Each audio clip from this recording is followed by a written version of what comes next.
Hello everyone, ढेर सारी प्यार मोहब्बत के साथ स्वागत करते हैं आपका अपना यूट्यूब चैनल प्यार से पढ़ो। दोस्तों, आज की इस वीडियो में हम दो चर वाले रेखिक समीकरण जो युग्म होते हैं उसको विलोपन विधि से कैसे सॉल्व करते हैं वो सीखेंगे। हालांकि कई सारे मेथड होते हैं।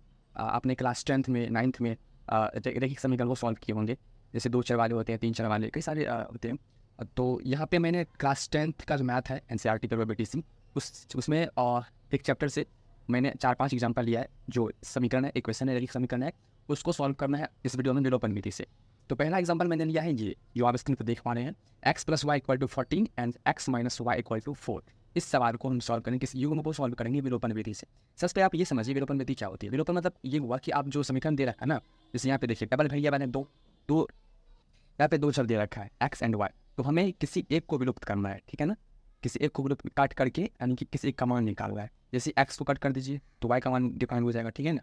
सिंपली ये होता है क्या कि x + y = 14 ये हुआ, मतलब इधर आप x और y का मान ऐसा क्या रखेंगे जो इधर 14 हो जाए, ठीक है ना। तो बस हम x y का मान निकालने के लिए एक विधि का यूज करेंगे, जिसे विलोपन विधि कहते हैं, और समान को सॉल्व करेंगे। तो चलिए समझ तो चलिए सॉल्व करें। तो सबसे पहले हम यहाँ पे सवाल को पूरा नीचे लिख देंगे जो दे रखा है, ठीक है ना। x + y = 14 and x - y = 4। ये हो गया समीकरण फर्स्ट एंड ये हो गया समीकरण सेकेंड। अब क्या करना है यहाँ पे, हमें माइनस कर देनी है, क्योंकि यहाँ भी एक्स एक्स दोनों समान है, वाई वाई समान ही है, तो हमें किसी से गुना नहीं करना पड़ेगा। ऐसा नहीं होता कि अलग अलग यहाँ पे 2x होता, यहाँ पे 3x होता, तो वो किसी को इक्वल करना होता, उसके लिए गुना करना पड़ता है दोनों में। यहाँ पे ऐसी कुछ बात नहीं है, सिंपल है कि दोनों समान ही है, हमें इसे माइनस करना है, ठीक है ना। हम यहाँ लिखेंगे समीकरण एक में से समीकरण दो को घटाने पर, ठीक है। तो लिखेंगे समीकरण एक में से समीकरण दो को घटाने पर, ठीक है। तो हमें दोबारा से फिर लिखना पड़ेगा, कोई बात नहीं, लिख देते हैं। Equal to x + y = 14 and x - y = 4। ये समीकरण फर्स्ट है ना, एंड ये सेकेंड, ठीक। माइनस करने से क्या होगा, यहाँ देखिए माइनस करते हैं तो ये जो साइन है ना, ये प्लस, ये दोनों प्लस में है, तो साइन चेंज करना पड़ता है। माइनस कर रहे हैं यहाँ हो जाए प्लस, यहाँ प्लस है या माइनस हो जाएगा, ये माइनस है तो ये प्लस हो जाएगा, ठीक। यहाँ प्लस है तो ये माइनस हो जाएगा, ठीक। अब यहाँ देखिए ये प्लस में है और ये माइनस हो गया, ये वाला टर्म, तो ये दोनों कैंसिल हो जाएंगे, ठीक। बचाइए ये भी प्लस में, ये प्लस में, तो कितना हो जाएगा, दोनों ऐड हुआ तो y + y कितना हो जाएगा, 2y, ठीक। यहाँ देखिए 14 प्लस में है, यहाँ पे माइनस का साइन लगा है, तो अब 14 में से 4 जाएगा तो कितना बचेगा, 10, ठीक। यहाँ होगा 10, 2y = कितना आया, 10। अब यहाँ से आप y का मान निकाल लीजिए, तो क्या आ जाएगा, y का मान जब निकालेंगे तो क्या हो जाएगा, y = 10/2, ठीक है। 2 से कट जाएगा 5 टाइम्स में, तो यहाँ लिखेगा 5, तो y का मान कितना निकल गया, y = कितना हो जाएगा, y = हो जाएगा 5, तो यहाँ से y का मान निकल गया। अब हमें x का मान निकालना है, तो कैसे निकालेंगे, सिंपल है। अब y का मान इन दोनों समीकरण में से किसी में भी रख सकते हैं, पुट कर सकते हैं, ठीक। या तो y का मान आप समीकरण एक में रख दीजिए, या फिर y का मान समीकरण दो में रख दीजिए। हम किसी में लगा, चलिए हम एक में रख देते हैं, ठीक है। यहाँ लिखेंगे समीकरण समीकरण एक में y का मान रखने पर, ठीक।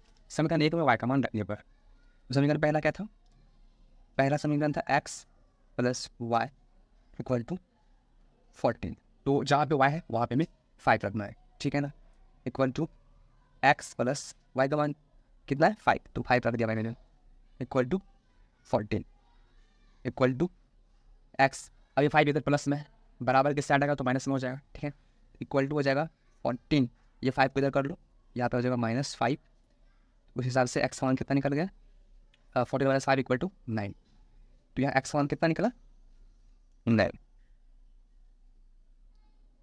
तो आपने देखा x का मान निकला 9 एंड y का मान निकला 5, ठीक है ना। तो यही है विलोपन विधि। इसी विधि को कहते हैं, इस मेथड को कहते हैं, इस प्रोसेस को कहते हैं विलोपन विधि। क्या करा मैंने, किसी एक को समीकरण जो 2 दे रखा था उसमें किसी एक को मैंने विलुप्त कर दिया, किसी एक वेरिएबल को, और वहाँ से सेकंड वेरिएबल का मान निकल गया। इस तरीके से हम एक्स एंड वाई का मान डिफाइन कर पाए। ठीक है, चलिए अगला क्वेश्चन देखते हैं। इसी विधि से उसको सॉल्व करना है। आई थिंक आप समझ गए होंगे, अगर नहीं समझते हैं तो आप दोबारा से देखिए, खुद से लिखिए कॉपी पे और इसे बनाइए, आप समझ पाएंगे और सीख पाएंगे। ठीक है ना, चलिए सेकंड क्वेश्चन देखते हैं। तो 2 नंबर में जो क्वेश्चन है वो S minus T equal to 3 and ये पहला समीकरण है, और सेकंड समीकरण है S by 3 plus T by 2 equal to 6। ठीक है ना, ये वाला है पहला समीकरण, ठीक है, और ये है सेकंड समीकरण। तो यहाँ पे ये सेकंड समीकरण में दे रखा है ना, ये भिन्न में दे रखा है। ठीक है ना, तो सबसे पहले हम इसका भिन्न का जोड़ निकाल लेते हैं। ठीक है, उसके बाद सॉल्व करेंगे आगे। तो पहले इसको हम सॉल्व करते हैं। सेकंड पहले यहाँ पे हम सभी का जोड़ निकाल लेते हैं। ये हो जाएगा 3 2 वाले उत्तम कितना हो जाएगा 6, 3 को 6 में 2 3 से भगा देंगे तो 2 उत्तम बन जाएगा, और यहाँ पे हो जाएगा 2s, एस में 2 से गुना करेंगे तो हो जाएगा 2s, एंड उसके बाद प्लस का साइन देना यहाँ पे, एंड इसके बाद 6 में फिर 2 से डिवाइड करेंगे तो ये 3 मरतबा कट जाएगा, यहाँ पे हो जाएगा 3 इक्वल टू 6 है। फिर आप सॉल्व करेंगे तो ये हो जाएगा 2s प्लस 3t, और ये नीचे में जो 6 दे रखा है ना, ये इधर गुना हो जाएगा, ये हो जाएगा 36। ठीक है, ये समीकरण सेकेंड ही है। समझ लिया आप, यहाँ मैंने भिन्न का जोड़ निकाल रहा भिन्न में था, सिंपल भिन्न में, तो मैंने इस तरह से इसको सॉल्व कर दिया। अब आगे लिखना है फिर से, अब ज़्यादा नहीं है, सीधा सेपरेट कर देता हूँ, S minus T equal to 3 and 2s, second समीकरण जो है 2s plus 3t equal to 36। ये हो गया पहला समीकरण, और ये होगा दूसरा समीकरण। करना क्या है, जो पिछले क्वेश्चन में करा था वही करना है। ठीक है ना, यहाँ पे विलोपन विधि का यूज़ करना है, और किसी एक वेरिएबल को विलुप्त करना, किसी एक वेरिएबल को इक्वल करके कट कर देना। ठीक है ना, माइनस करके 0 कर देना। तो अब दिमाग लगाओ खुद को, किसे कर, या तो एस को कर दो या तो टी कर दो। अब यहाँ पे देखो S minus T equal to 3 दे रखा है, एंड नीचे में 2s प्लस 3t माइनस 36 दे रखा है, और क्यों ना मैं एस को करता हूँ, चलो एस को करते हैं, ts 0 करते हैं। तो यहाँ देखो एस है, यहाँ पे 2s है, इक्वल करने के लिए क्या करना पड़ेगा, इसमें अगर मैं इस 2 से गुना कर दूँ, और इसमें यहाँ पे 1 है, मान लो एस है, सिंगल एस है तो 1 है, 1 से गुना करेंगे तभी तो एस हुआ सिंपल। तो यहाँ पे आप इस वाले समीकरण में 1 से गुना कर दो, और इस वाले समीकरण में 2 से गुना कर दो। यहाँ लिख देता हूँ मैं समीकरण 1 में लिखना क्या, चलो गुना ही कर देते यार। यहाँ आप 1 से गुना कर दो पहले वाले समीकरण में, और दूसरे वाले समीकरण में 2 से गुना कर दो, सॉरी यार, यहाँ 2 से गुना कर दो, ठीक, और यहाँ पे 1 से गुना कर दो, अभी तो ये एस वाला x4 हो जाएगा। ठीक, अब गुना करने के बाद लिखते हैं यार, यहाँ पे मैंने 2 से गुना करा, कितना हो जाएगा 2s, पहला वाला समीकरण 2 से गुना कर रहा हूँ, ठीक, माइनस 2t, ठीक, इक्वल टू 3 दूनी 6, ठीक, और यहाँ पे 1 से गुना करा है, फिर जितना है उतना ही यहाँ पे हो जाएगा 2s, ठीक, प्लस 3t इक्वल टू 36। ये हो गई गुना करने के बाद समीकरण थर्ड, और ये हो गया समीकरण फोर्थ। ठीक, अब क्या करना है, अब सिंपल माइनस करना है। ठीक है ना, ये वाला जो है 2s ऊपर नीचे समान हुआ, समीकरण 1 में 2s है, समीकरण थर्ड में 2s है, समीकरण फोर्थ में 2s है, सिंपल अब माइनस कर देना है। तो यहाँ लिखेंगे समीकरण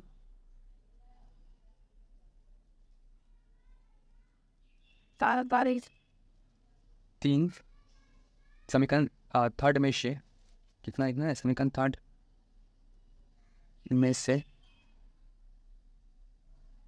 समीकरण फोर्थ को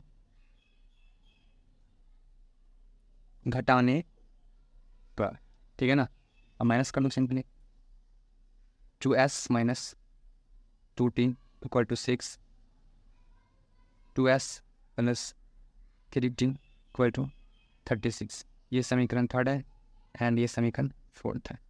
ठीक, अब यहाँ पे माइनस कर दो, तो ये हुआ प्लस, यहाँ पे है तो ये माइनस हो, साइन चेंज हो जाएगा, ये प्लस है ये माइनस हो जाएगा, यहाँ प्लस है ये माइनस हो जाएगा। ठीक है, तो ये वाले तो कैंसिल हो जाएगी, तो ये प्लस में था या माइनस में, ये 0 हो गया। यहाँ देखो दोनों माइनस में हो गया, दोनों minus minus 2t minus 3t कितना हो जाएगा, माइनस 5t, ठीक ना, और यहाँ पे हो जाएगा कितना 30 हो जाएगा, 6 यानी कि माइनस 36 से प्लस 6 माइनस करोगे कितना हो जाएगा, माइनस 30, माइनस से ज़्यादा इसलिए। यहाँ से कितना निकला, यहाँ पे दोनों साइड माइनस है तो कैंसिल हो जाएगा, तो यहाँ पे 5t इक्वल टू कितना हो जाएगा 30, तो यहाँ से t का मान निकल जाएगा 30/5, x से कैंसिल हो जाएगा कितना टाइम्स में 6 बार में। ठीक है, t का मान कितना निकला 6, तो यहाँ से t का मान निकला 6।